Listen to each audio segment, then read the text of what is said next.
जब भी बात मूर्ति पूजा की होती है तो लोग बिना जाने या तो उसे सही कह देते हैं या तो गलत कह देते हैं या फिर इतने बेतुके तथ्य देते हैं कि बुद्धि को सही नहीं लगते। मूर्ति पूजा के बारे में कुछ बातें ऐसी है जिसे आपको जानना बेहद जरूरी है। भारत में मूर्ति पूजा वेद काल से हो रही है। श्री कृष्ण के समय में नाग, यक्ष, इंद्र की पूजा की जाती थी। जब वैदिक काल खत्म होने लगा तब मूर्ति पूजा का प्रचलन बढ़ने लगा। वैदिक काल में लोग साधना करते थे। उस समय ईश्वर की शक्ति से संपर्क बनाना आसान था क्योंकि उस समय वैसा वातावरण था। लोग आंखें बंद करके ध्यान करते थे और ईश्वर की शक्ति से जुड़ जाते थे। समय बदला और ईश्वरीय शक्ति से संपर्क करना मुश्किल होता गया। तब उस समय के ज्ञानियों ने सोचा कि समय बदल रहा है, अब लोगों के लिए ऐसा कोई मार्ग बनाया जाए जो आसान हो। तब मूर्ति पूजा, मूर्ति ध्यान का प्रचलन बढ़ा। ज्ञानियों ने इसमें 3 स्टेप बताए। पहला तरीका, मूर्ति के सामने बैठो, उसे ध्यान से खुली आंखों से देखो, मूर्ति के एक एक स्वरूप को अपने अंदर उतर जाने दो। दूसरा तरीका, आंखें बंद करो, अब अपने अंदर महसूस करो कि जो मूर्ति का स्वरूप तुमने बाहर देखा है वही स्वरूप तुम्हें अंदर भी दिखाई देने लगे। तीसरा और आखिरी तरीका, समाधि। समाधि से मतलब अब पहले और दूसरे दोनों तरीकों से ऊपर उठने का समय है। और जैसे ही व्यक्ति अपने पहले और दूसरे तरीकों से ऊपर उठता था उसे अपने अंदर निराकार ब्रह्म यानी बिना आकार वाले ईश्वर के दर्शन हो जाते थे। यहाँ तक सब सही चल रहा था।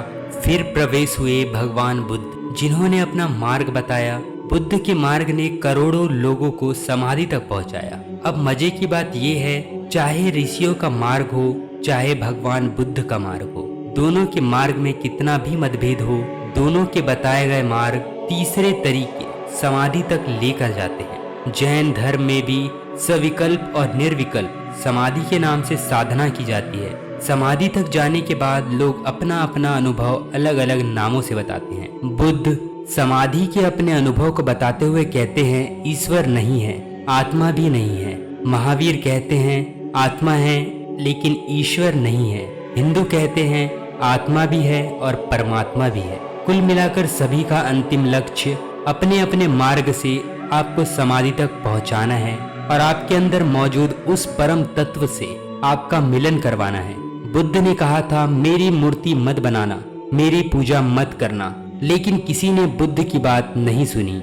आज विश्व में सबसे ज्यादा मूर्ति बुद्ध की ही है। लोग बुद्ध की मूर्ति के सामने बैठकर उसी तरह ध्यान करते हैं जैसे मंदिर में बैठकर कोई ईश्वर की करता है। मैं भगवान कृष्ण, बुद्ध, राम, महावीर के मार्ग को आपस में मिलाकर खिचड़ी नहीं बनाना चाहता। सभी का मार्ग आपका कल्याण करेगा।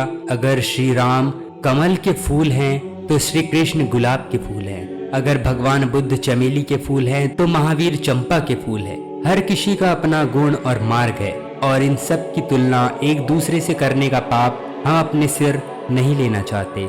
आज मूर्ति पूजा के नाम पर लोग सिर्फ पहले ही तरीके को फॉलो करते हैं, दूसरे और तीसरे तरीके गायब हो चुके हैं। शायद इसीलिए अभी के समय को कलयुग कहा गया है। तो अब बात आती है इंसानों द्वारा बनाई मूर्ति में भगवान कैसे हो सकते हैं। तो इसका जवाब है मूर्ति सिर्फ प्रतीक के रूप में पूजी जाती है ताकि एक साधक पहले दूसरे तरीके को पूरा करते हुए समाधि तक पहुंचकर बिना आकार वाले ईश्वर को पा सके। इससे साफ होता है कि मूर्ति में भी भगवान छिपे हैं, क्योंकि मूर्ति एक सीढ़ी है जो हमें अंत में ईश्वर के दर्शन करवाती है। रामकृष्ण परमहंस भी इन्हीं तीनों तरीकों द्वारा माँ काली के दर्शन कर पाए और समाधि तक पहुंच पाए। तो बस यहीं तक था आज का वीडियो। हमारे द्वारा दी गई जानकारी आपको कैसी लगी कमेंट सेक्शन में जाकर अपनी राय अवश्य दें। आपका हर कमेंट हमारे लिए बहुत महत्वपूर्ण है। मिलते हैं एक और नए वीडियो के साथ, तब तक के लिए बी सेफ। जय हिंद, धन्यवाद।